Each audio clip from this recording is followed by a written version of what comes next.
What makes Hellboy one of the most timeless comics? As always, the transcript for this essay and all of my other videos can be found on my website, witsendpod.com. Light spoiler warning for the Hellboy comics. When writer-artist Mike Mignola started in comics, he wanted to be an inker. Luckily, he didn't stick to that and cut his teeth making stories for Marvel and DC comics before creating his own stories and characters with Hellboy in the 90s. When Mignola started out, his style wasn't how we see it today.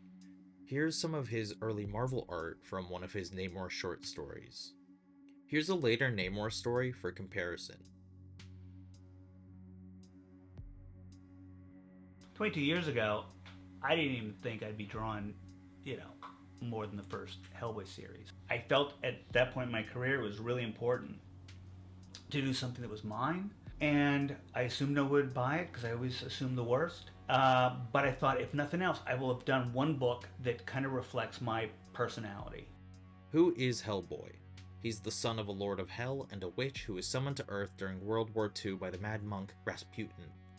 Hellboy has a right hand that serves as the key to the apocalypse, or Ragnarok. When he was brought to Earth as a baby, he was taken in by Professor Trevor Broom and the Allies, eventually being raised by and becoming an agent for the BPRD, or the Bureau for Paranormal Research and Defense.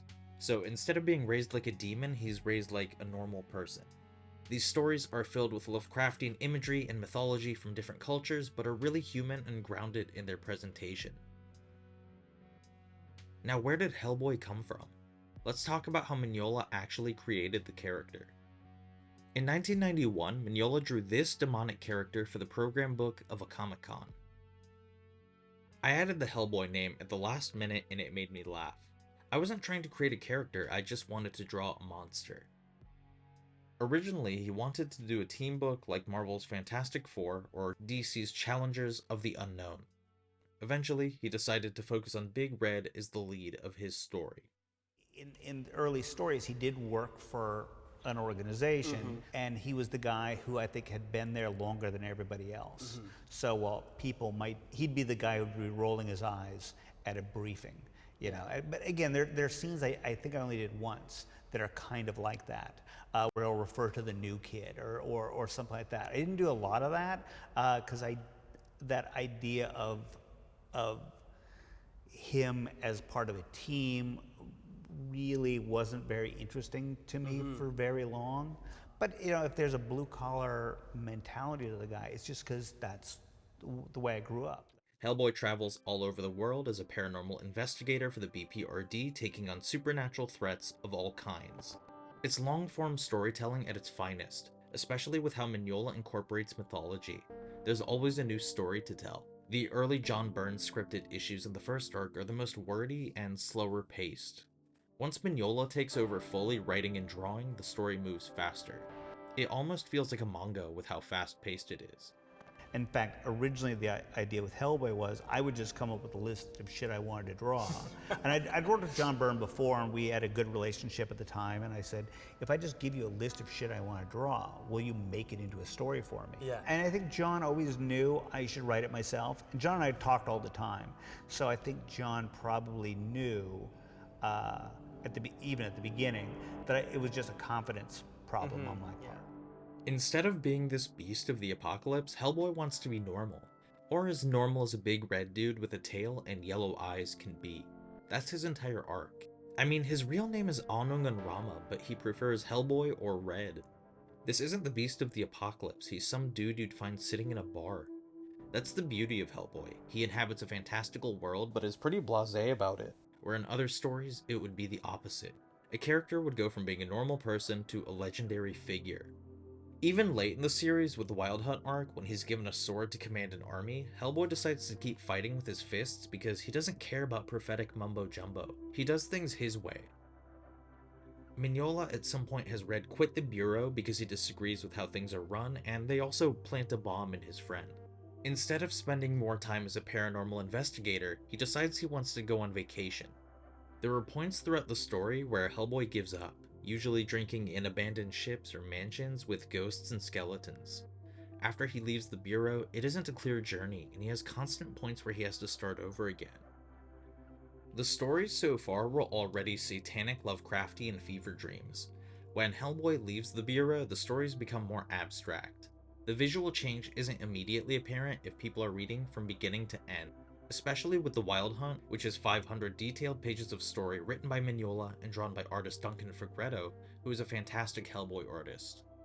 The most obvious example of Mignola's changed style is the infamous Hellboy in Hell, which is the last arc of Red's main story. Looking at the early stories and looking at Hellboy in Hell shows how drastic the visual change is versus when Mignola started.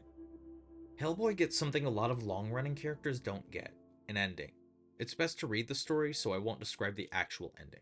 At some point I thought, I'll kill him, I'll throw him into hell, or I think at some point it was going to be, maybe he wasn't going to die, or it'd be some kind of fantasy thing.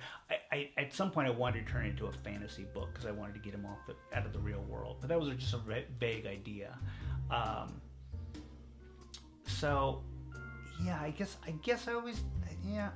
when I started thinking about where the book would go, I thought eventually it would drift into something kind of quiet. I love the idea of a guy just kind of wandering around. The way Hellboy tackles death is impactful, especially in comics. There's no going back, there's no reboot, Hellboy can only move forward. Hellboy looks back on his life for some version of peace in hell as Mignola ties his plot points together. Hellboy is one of those comics that's accessible for new readers. Start from volume 1 and go from there. No need to read 60 issues of continuity before starting the story.